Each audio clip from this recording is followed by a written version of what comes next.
tudo bom? Na aula de hoje nós vamos falar sobre a seleção natural.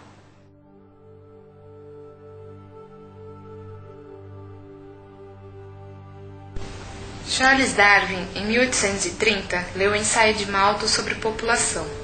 Nesse trabalho, Malthus afirmava que a população humana aumentava mais rapidamente que a quantidade de alimentos que é capaz de produzir. Fatalmente, chegaria um tempo em que os meios de subsistência não seriam suficientes para atender a todos. Darwin confirmou esses dados para os seres vivos, pois esses têm uma potencialidade de aumentar seu número em progressão geométrica. Uma ameba, por exemplo, ao se reproduzir, origina duas. Estas originam 4, depois 8 e assim por diante. Porém, em cada geração, o número de representantes de cada espécie é sempre o mesmo, o que atesta uma elevada mortalidade. Essa elevada mortalidade em todas as espécies de organismos é devido à competição entre eles. A luta pela vida estabelece-se desde que os meios se tornem insuficientes para atender a todos. Nessa luta, certamente, os mais fortes terão maiores probabilidades de sobreviver. Ocorrerá, então, a sobrevivência dos mais aptos. Darwin observou que há variações dentro da mesma espécie, ou seja, os indivíduos são diferentes entre si. As variações favoráveis, elas tendem a permanecer e elas são hereditárias. E após muitas gerações, eles acabam criando uma nova espécie totalmente diferente de seus ancestrais. Então, gente, a seleção natural é isso. Os indivíduos com as variações favoráveis, eles tendem a permanecer após as variações no ambiente, como a temperatura, água, comida e essas coisas. E os indivíduos com as variações desfavoráveis a esse ambiente, eles tendem a desaparecer. Antes da industrialização na Inglaterra, predominavam as mariposas claras.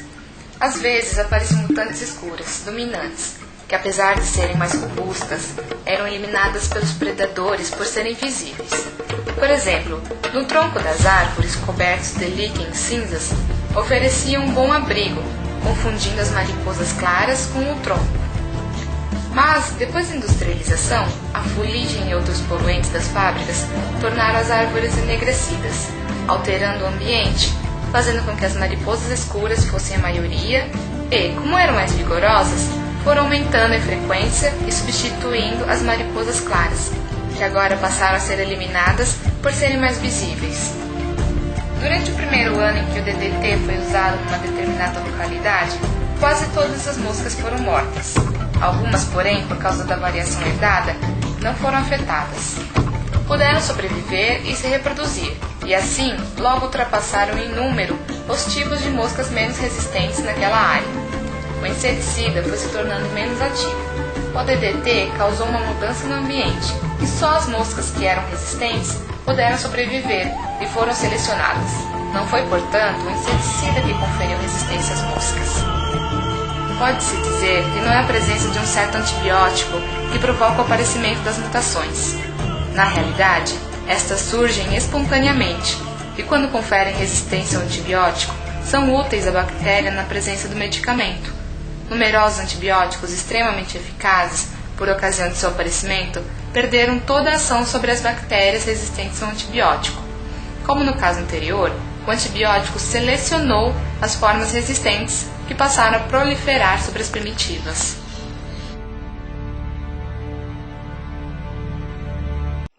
O problema da teoria de Darwin é que ela não é completa. Ela não explica como acontecem todos os fenômenos, como, por exemplo, como pode haver em uma mesma espécie um animal que nasça diferente.